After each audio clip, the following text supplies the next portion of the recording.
1957, most Australians came home to a warm house and a cold beer, maybe even a TV. The basic services of water on tap, the heat that obeys you, streets, gutters, a shop, a flush toilet. These things they took for granted. But in Springfield, they had none.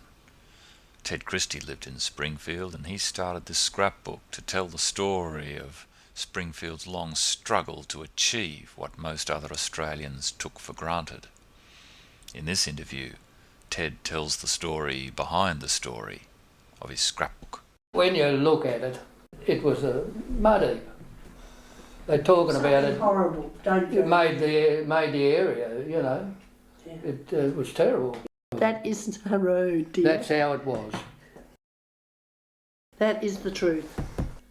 People wouldn't deliver the mail. It was too sloppy. You see, you look at that, and they had to put bush bikes those days, and they wouldn't do it. So this, where it was nice and wasn't all so much muddy, that's why they put all these people put their posts up the post.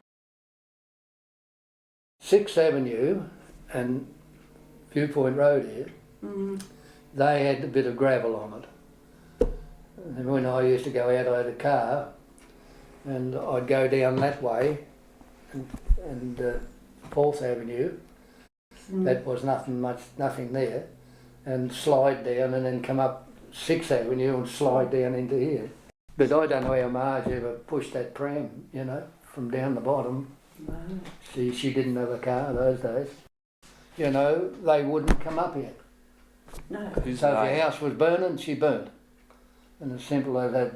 And the water was very poor. You know, and that's it. That speaks for itself. Never had sewerage though. No. The old pan job she was. Who I had mine right down the back. And Marge was there when she was having the first child and blew over. Yeah. You know, it's a mess, isn't it, really? And that's what they were talking about, was the blot on the university. Help for Springfield. Yeah. It was terrible. It didn't have a good name. And of course, a lot of them never had homes, especially the imports. You know, they used to live in all sorts. They used to live in car boxes, and they called it Wogtown. That's what it was like. Until we got stuck into them about it. They would not have done anything if we hadn't got it started through the council. But we took it further. That just shows the money. And when the people got with us, we formed the Springfield Garden Development League. And that's why we got them in. That'd be the Liberals. We talked about it, and I got a lot of stuff put in the paper. Well, and that made them, they weren't in power then. And that made them look at this as a good one to get into the Parliament, you see. Oh, they're all up there saying, oh, terrible, shocking. They thought they were going to take over from the government. That was when Reece, he was in Parliament. You know, he was the Premier. One of the blokes at work. I forget what it was about. No roads, if you read it all. Well, we needed to be like Noah's Ark. Yeah, well, that's what it is. That's the thing of it. But then we got new legislation with a dove of hope and a little umbrella. It's gorgeous, isn't it? Once it got started, we played one against the other. I sat in Legislative Council the day they brought the thing in. Reece was very dogmatic about it. Of course, these blokes reckoned why we got the loan off the government. And the bloke down, I can't think of his name, he wanted to know in the Legislative Council why we was getting the 3 point, I just can't think of the right figure. And Reece said if there's any arguments, I'm going to pull it out. And that's how it started. When they got started, all these problems.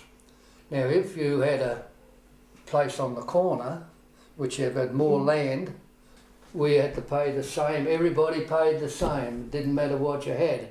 And things that went on, they used to, the people doing it used to put drives in for people and all that, and still in that money. And everybody was up here that had blocks and all, they still had to pay it. And I know people, they didn't have a drive, but they chucked a bit of stuff down, and of course, if they had to drop it, they had to put the drive in. Well, anyway, See, we had to pay for the roads. I paid half of mine, and over the road they paid half of it too, and I think it would have been probably about $800 or $900 or pounds. I hate this page. That's the school. That's the school out the back. This is what the kids used to have to go to school in. Yes. But I just love this one, and I think I wonder who did That's that. one of the, that'd be, Alderman. oh, no, I reckon one of the school kids. It's a pretty big boot, isn't it? There were some big boys. But that's what they used to have to walk to school in. It's terrible, isn't it, when you think about it? Well, there's nothing they could do about Nothing it. else to do. You know, there's nothing they could do about it. After a while, we weren't happy about the way they based us out. You know, every party paying the same. Oh, that name, that was Ross Addison, wasn't it? Look, he's up to the top of his gumboots in mud as he crosses 8th Avenue with a dog. Yeah, Scrap. he died in the finish. He died very young. Well, anyway, I'll get back to it. And that had to be paid back to the government. But we stopped the payments. We got together and we got round to people and we got money off the people. And we said we're not paying any more until it's rectified. Good. And we didn't. And we fought the council 12 years. Yeah. And we won it. Good. Yeah, but we didn't win it because they never took the interest. That kept going, and they were still in the poo. Terrible. All that went for nothing, but it did give us and people a bit of chance to get something together. But it's handy to keep.